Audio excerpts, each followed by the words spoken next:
Welcome to the Cybersecurity Speaker Series, presented by NSA's Cybersecurity Collaboration Center.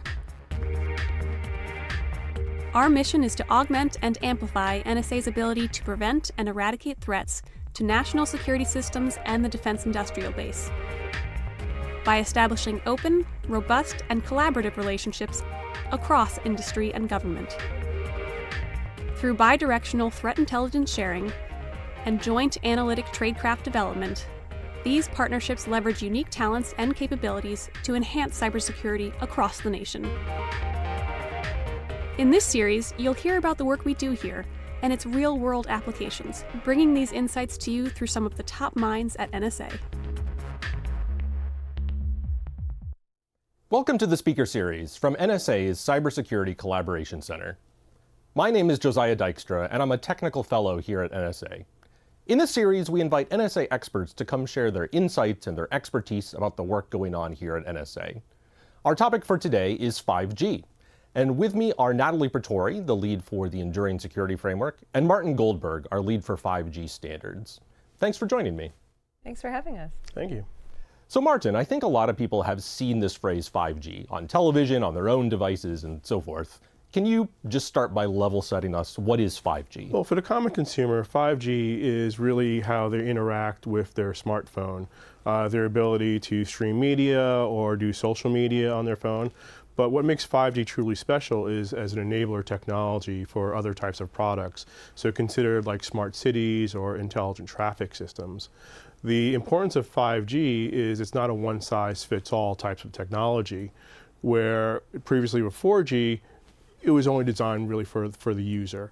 With 5G, you can essentially give connectivity to traffic lights, where it doesn't need as much bandwidth as a smartphone was, because traffic lights aren't watching movies. Right, exactly. That's a great intro. Thanks for getting us started there. Natalie, what is NSA's interest in 5G cybersecurity?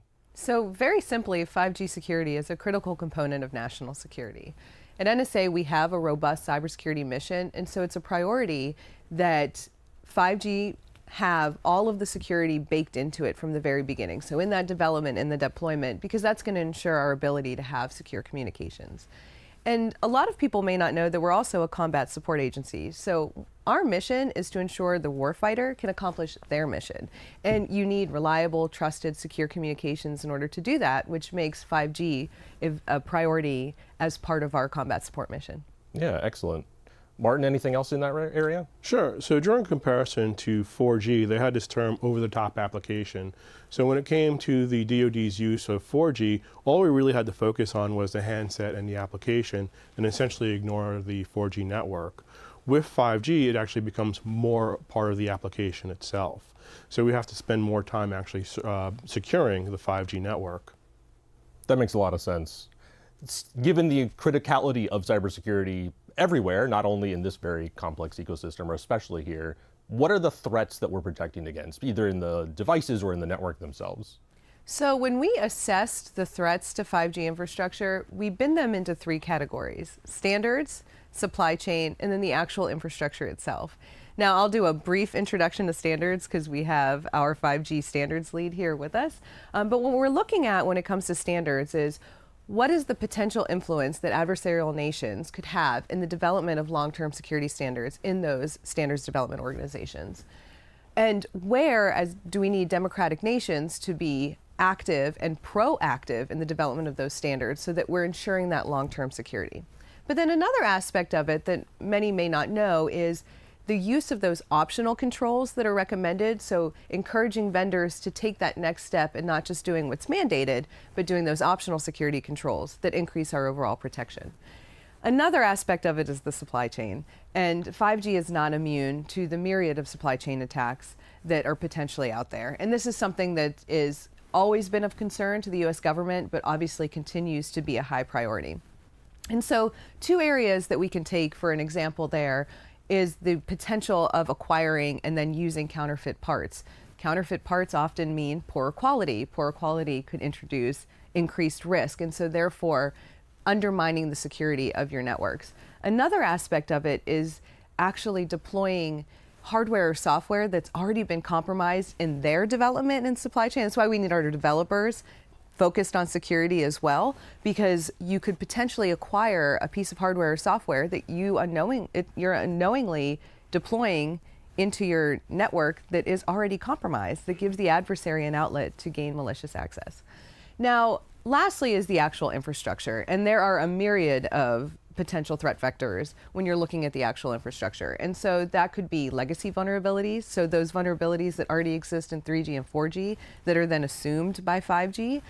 We're talking billions of devices connecting to this network. And so you have poor network security on your device. Let's say you don't patch, right? That could then introduce vulnerabilities into the infrastructure itself.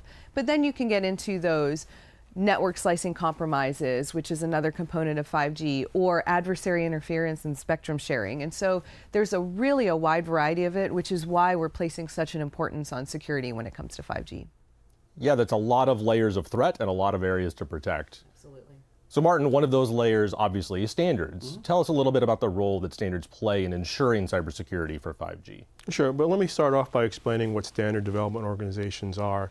Essentially, they're a forum for companies and even for government agencies to come together and come to a common consensus on how a technology should work. Okay. Without it, it really becomes a Wild West. Think of having a smartphone. It only works in a single country or even a single state. That really isn't practical to have multiple phones. So with that, when it comes to NSA, a lot of our security tends to be done after the fact, kind of bolt-on security. With 5G becoming part of the application, some of the applications it does is like vehicle, smart cars, medical IoT being one of them, and you really need good quality of service. You have to trust that connection, you have to trust that that message is getting through. When you do bolt-on security, you add variance to that and you're not sure what you're going to get out of it. So we need to approach security on day one and actually be involved in standards bodies so that it's actually part of the equation and not something after the fact. That makes a lot of sense, and I'm glad you're there to represent us. Thank you. Natalie, we've only really scratched the high-level surface of this topic. If people want to learn more about the work from the Enduring Security Framework or other things that NSA is doing, where can they find that? So your first stop should be nsa.gov/cybersecurity.